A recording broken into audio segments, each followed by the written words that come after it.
and welcome to 2D Talk. I'm Jayse and this is my spoiler review of Ant-Man and the Wasp. Now this is a long time coming because we in the UK had to wait an extra month to see this movie due to the World Cup, but we are luckier than some. China and Japan, they have to wait until mid to late August for this release. So let's dive straight into the 20th offering from the MCU. It's still insane to think that 20 movies in. It's mental. The movie is directed by Peyton and stars Paul Rudd, Evangeline Lilly, Micheal Douglas, Micheal Pfeiffer, Michael Pena, Walton Goggins, Laurence Fishburne, Randell and John-Kammen. So Scott Lang, played by Paul Rudd, is suffering the consequences of his involvement in the events of Captain America Civil War. He is on house arrest, having taken a deal from the government to remain out of jail and around for his daughter Cassie. Meanwhile, Hank Pym, played by Micheal Douglas, and Evangeline Lilly's Hope Van Dyne are on the run from the government and trying to figure out how to free Michelle Pfeiffer's Janet Van Dyne from the quantum realm, where she has been trapped for the last 30 years and thought dead until Scott managed to get back from the quantum realm in the first movie. But as forces get wind of what the two are up to and ghosts from the past come back to destroy them, Ant-Man and the Wasp must team up to face an epic battle and race against time. So the movie itself, the movie is good, really good. In fact, I had a lot of fun here because I knew what I was going into.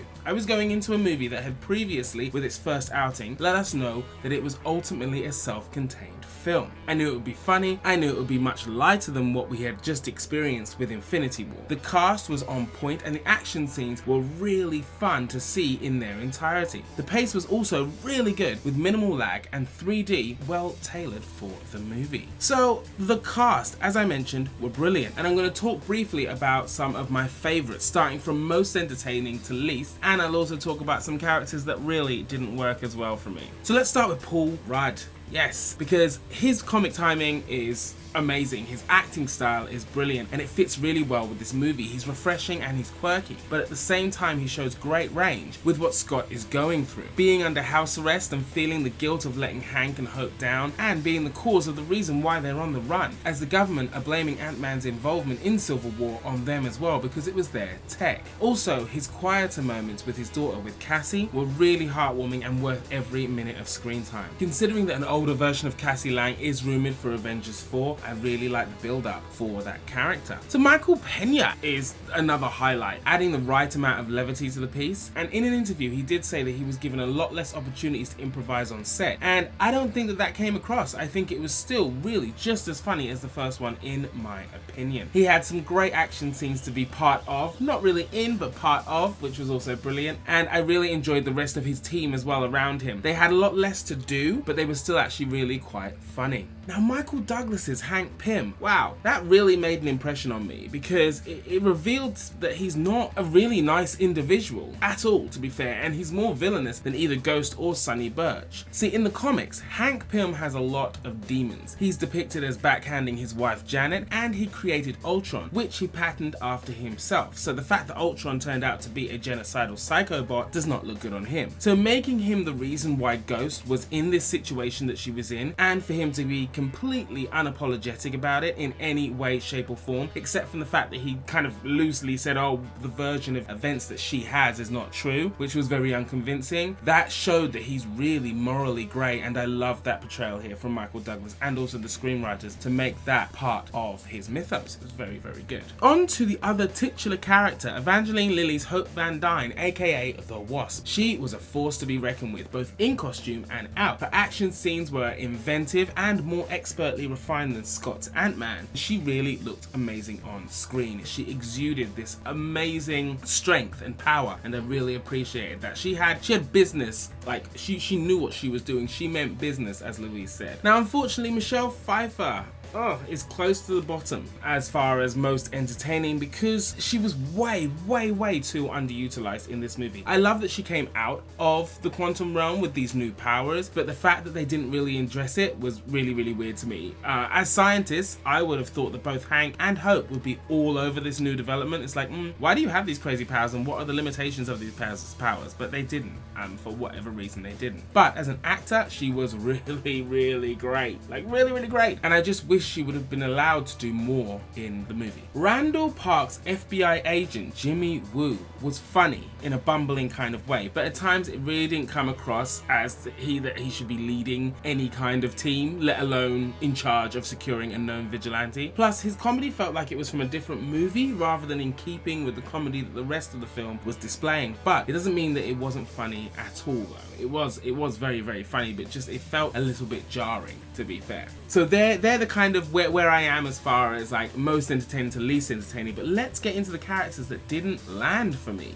Walton Goggins was a terrible semi-villain in Sonny Birch. It was just, I honestly didn't get the point of putting him in the movie at all. And you know, if Ghost had turned out to be a better constructed villain, I think the character would not have been needed at all. And Walton Goggins is becoming very, very one note, much like Christoph Waltz. I'm starting to get a little bit bored of their character portrayals, and all that Sonny did was run around with his henchmen away from Ant-Man and the Wasp, but in like a cheap, comical way. And it just, I don't know, he just, as a character, Sonny should have more respect for himself as a bad guy, but it was very, very, it was a joke. But speaking of Ghost as well, Hannah John-Kamen's Ghost, I really didn't like the fact that they gave her this whole, I'm not really bad guys, I'm just trying to save my life. You know, this was an assassin trained by S.H.I.E.L.D. and rather than make her scary and menacing, they decided to make her sympathetic, which is a no thank you, especially after what we experienced with Thanos. To go from the best MCU villain to this takes that discussion back to the MCU's lack of decent villains. Hannah John-Kamen's performance, however,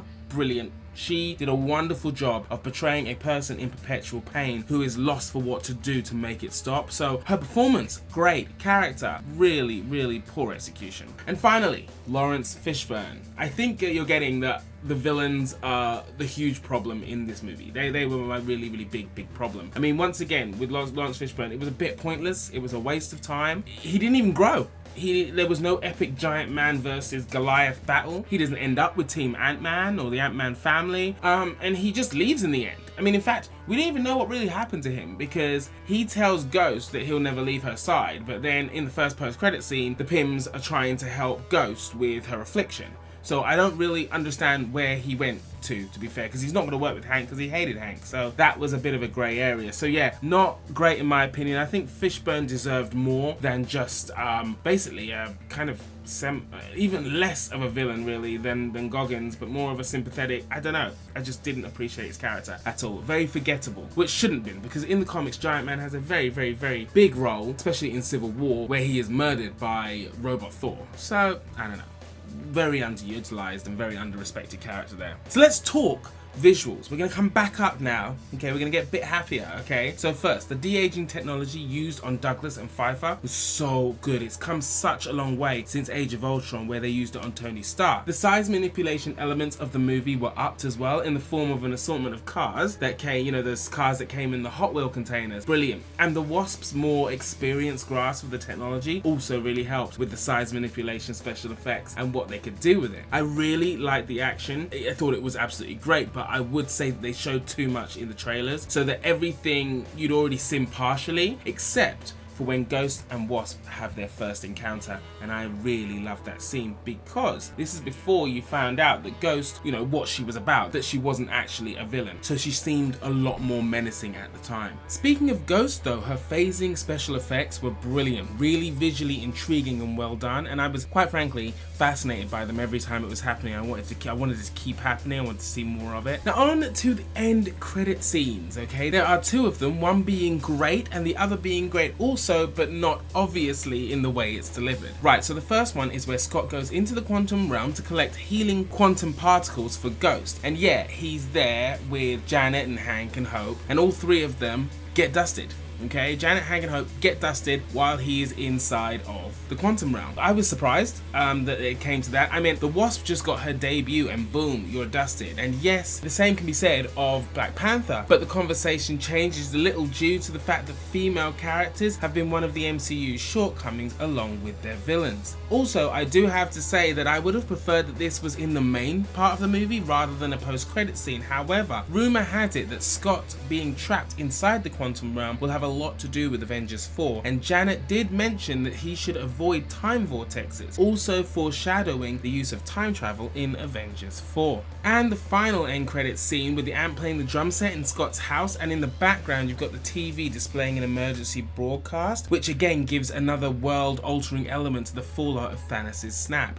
I really appreciated that as well. I really enjoyed Empty, and I really like that. So, as far as Ant-Man and the Wasp, it's a good standalone movie, but it does have its shortcomings, okay? I mean, should it have come after Infinity War? Yes and no. Yes, because after Infinity War, it's good to have a palate cleanser, something to give us a breather and continue our speculations and anticipations for next year's movies. But then again, no, because the MCU in this regard, I believe, have become a victim of its own success. Something so gargantuan as Infinity War makes Ant-Man kind of insignificant and almost pointless, and yes, small as well. There are a lot of ways this movie can be taken. I'm gonna look at this movie as a standalone movie in its own right, and I like the execution and the humor, and the movie is well placed, and I like that it ends this year's worth of Marvel movies. And more than that, I actually want to go and see this movie again, and I will be doing so. I'm giving Ant-Man and the Wasp 3.5 stingers out of 5. But guys, what did you think? Did you like the movie? Were you expecting more? Or is it exactly what you expected? What do you think about the quantum realm and time vortexes playing a significant part in Avengers 4? Is this movie a nice end to this year's MCU releases, or did you find it anticlimactic? Please comment below and let me know. Please like, share, and of course as always subscribe. Don't forget to catch us on Twitter, Facebook, Instagram, and Pinterest. That's it guys from 2D Talk. You take care of yourself. See you later.